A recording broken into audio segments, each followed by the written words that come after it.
I got something from Yamamoto, I think for €5. I got an Yves Saint Laurent dress, I think for $12. Hi and welcome back to my channel. I'm Aaron, aka Visionaaron, and today I'm going to be sharing with you some of my favorite all-time thrift shop finds, and I'm going to style them in a couple of different ways so you can kind of see how I use them. And I've been using some of these pieces for decades, so I want to share a little bit of my styling taste and just showing you how I utilize clothing that I can kind of wear over time regardless of what's trending. I find ways to reincorporate these items even over, I guess some of them I've styled for literally like 3 decades or 4 decades. So let me take you through some of them. Trying to pick some of the pieces to share with you all, I decided I would just use things that I have here in this house because some of my most prized possessions are actually in storage in Italy, and I have some name brand pieces that I've been able to find in thrift shops, literally like Yves Saint Laurent or Yamamoto. I got something from Yamamoto, I think for €5. I got an Yves Saint Laurent dress, I think for $12. And the Mondrian dress, literally it has a stain, but I got it for like $12.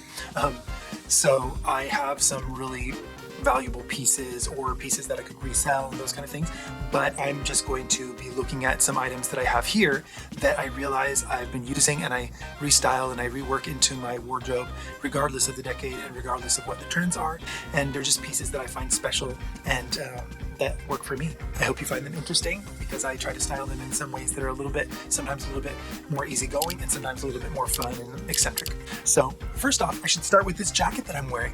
This is an 80s cycling jacket, and these were actually made out of a special treated kind of paper. So they're famous like paper cycling jackets from the 80s. And one of the reasons that I love them is because they come with all sorts of weird prints on them, and they're super, super lightweight. So you can put them in your luggage, you can put them in a backpack, you can put them in any bag, you can just crumple them up, and they don't weigh very much at all. They're super, super lightweight, but they're great as little windbreakers. And so they're really great to have as an option when you're trying to pack and have some different looks, but not carry a lot of extra bulk in your luggage. You get a whole look out of something that crumples up into the size of your fist.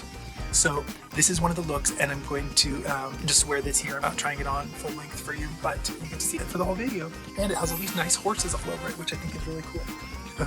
Just kind of random to have horses on a cycling jacket, but I think it's cool. Speaking of cycling jackets made out of paper, I actually have this. It's another cycling jacket. It's made out of this special treated paper. It has lots of fun colors, and I just love some of the designs on these things from the 80s.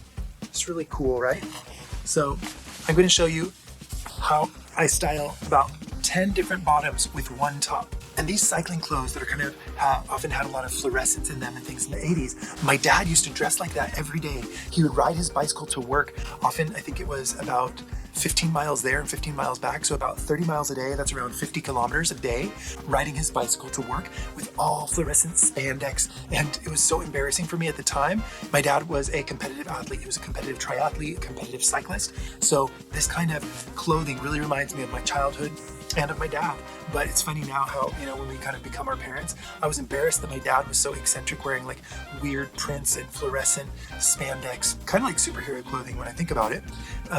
But that I was embarrassed if people would see him bicycling and recognize that it was my dad, and he was very noticeable. And I think it's actually smart to wear fluorescent and brightly colored things while you're cycling so that people don't hit you and they notice you more. Let's say he got really noticed, but back then I used to be embarrassed, and now I'm the one who's wearing things that will embarrass my family members. So it's kind of coming full circle, right?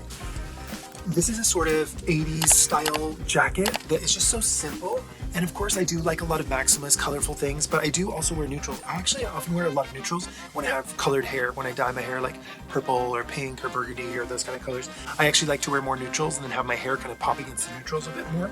But one of the reasons I love this jacket is because of its simplicity, but also conceptually, because if you watch the video, you're going to find out the surprise at the end.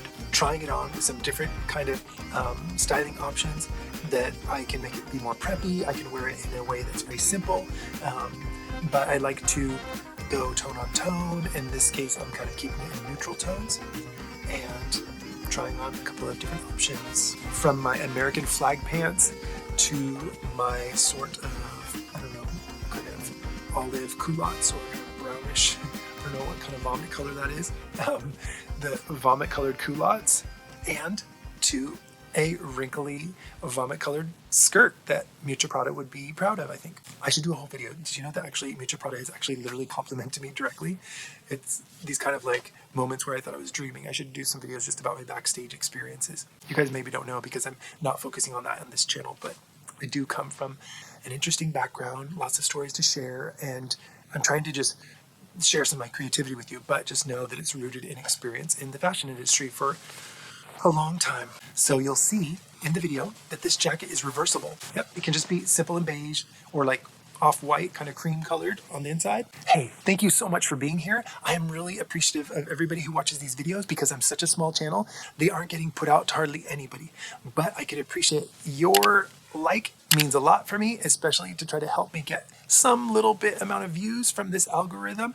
And if you would like to see more of my creativity and all of my different colorful projects and travels around the world, then you should subscribe down there while you're at it.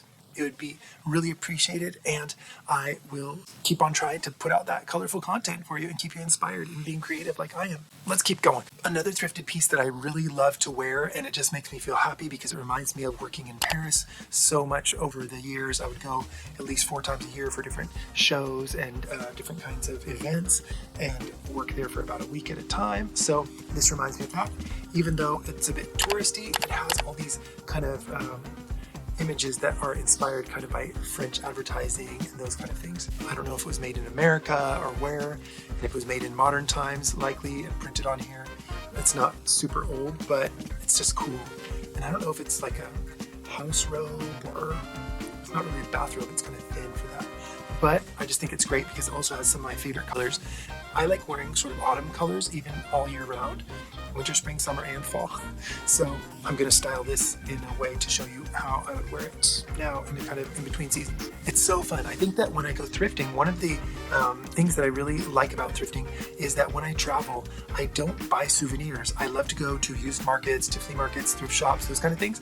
And maybe if I find something, then I'll get that. And that is a thing that maybe I have a memory of getting from a different city, but it's not so touristy. It's more something that's like reminds me of an experience or that I'm going to actually use and implement somehow in my life that's not just putting an object on a shelf. If you thrift, you know. So another one of my favorite thrift finds of all time, and I've literally had it, I think I bought it in the 90s at some point. I bought this burnt orange corduroy suit that's actually from the 60s by the cut of it. It was already kind of vintage back in the 90s from the 60s. And I bought it in the 90s and I've worn it ever since. Can you imagine having certain items of clothing that you can wear for literally decades? And for me, there's nothing more sustainable than that. Keeping stuff and reusing it. Of course, sometimes I'll change out the styling, but because I've always liked certain things that come from other time periods, being retro, being eccentric, it's kind of like you don't have to follow very specific trend cycles and you can kind of just do what you want if you're kind of just not playing by the rules, right? So another funny story about this suit that I've had for many decades was, I believe maybe it was when the second Austin Powers, or maybe the first Austin Powers, I can't remember. I think maybe when the second Austin Powers movie came out, I used it for an Austin Powers costume. And it's like, yeah, baby. It was actually really good. And I think I made like the kind of, what was it, like the male symbol necklace and stuff like that. Pretty fun. But one person's costume is another person's treasure. I hope you're getting inspired to go and shop your own closet, recombining different items and cherishing those thrift and vintage secondhand finds that you have collected over the years and restyling them, combining them with different things so that you can take them with you throughout the decades. I'm hoping I can keep on recycling, upcycling, and rewearing so many items in my closet for decades to come, if I'm lucky. So I'm planning on doing some more videos like this where I dress up using different thrift finds and styling them for you in my style. And I will put those out in the near future. So stick around and I'll see you in the next one.